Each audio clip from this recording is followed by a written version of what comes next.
राज्यसभा के सांसद, जिनको हम व्यक्तिगत तौर पर 20 और 25 वर्ष से जानते हैं,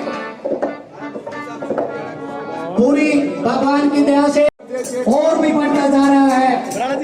इतना सरल स्वभाव आप कहीं भी मिल आपका काम करते हैं। मुख्य मंच पर सुभाष बराला जी आए हैं, एक बार जोरदार क्लैपिंग से बड़ा धन्यवाद। सुनिए लोगों, अपरंपार तेरी माया प्रभु के मन में सोची रावण ने अंबर में पैड़ी लाऊं, जल की आई अग्नि का बढ़ाऊं, और बाप तो पहले बेटा मरे ना यो भी कष्ट मिटाऊं, पर बैठे बैठे मूर्छा आएगी, आग लगी सौरण में, तिथि निर्धारित कर दी।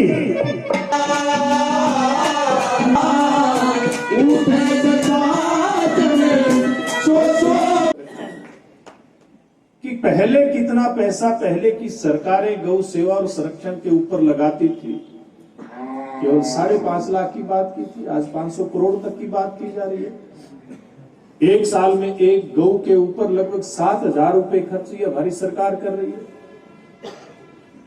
यानी कि इसका मतलब क्या है कि भगवान के आशीर्वाद से, जनता के आशीर्वाद से आज देश में इस प्रकार के शासक हैं जो हमारी संस्कृति की रक्षा के लिए हमेशा से तत्पर रहते हैं।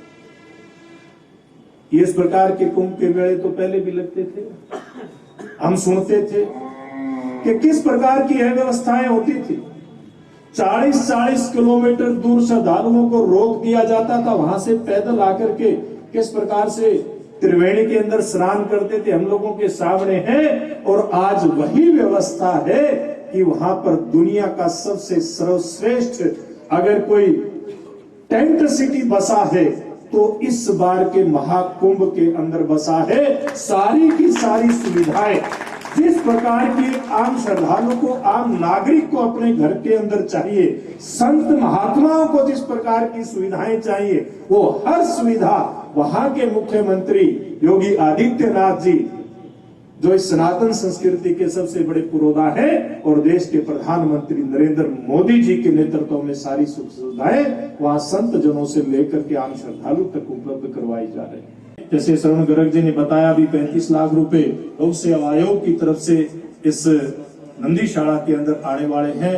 तो मुझे भी आप लोगों के आशीर्वाद से, संतों के आशीर्वाद से छोटी सी जिम्मेवारी सरकार ने राज्यसभा सांसद के रूप में दी है। तो उसी भावना से 13 तुझको अर्पण क्या लागे मेरा 11 लाख रुपए में संसदीय कोष से देने की घोषणा करता हूँ। और ये उम्मीद करता हूँ कि समाज के सब लोग मिलकर के जिस प्रकार की दयनीय स्थिति की चर्चा श्रवण गर्ग जी ने अपने भाषण में की थी, इस नंदीशाला की जब ये शुरुआत हुई थी, इस प्रकार की स्थिति कभी नहीं बने और कहीं ना बने।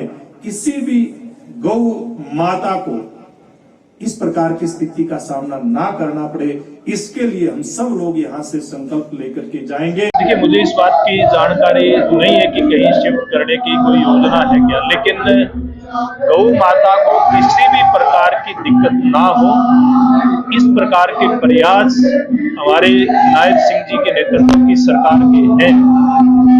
कोई भी योजना होगी वो गौ सेवकों और नंदीशाला के जो संचालक हैं, यहाँ की टीम है, इसकी भाव और भावना के खिलाफ हमारी सरकार कुछ भी नहीं करेगी। ये सरकार गौ भक्तों की सरकार है, इसलिए गौ सेवा के काम में कहीं कोई दिक्कत नहीं आएगी।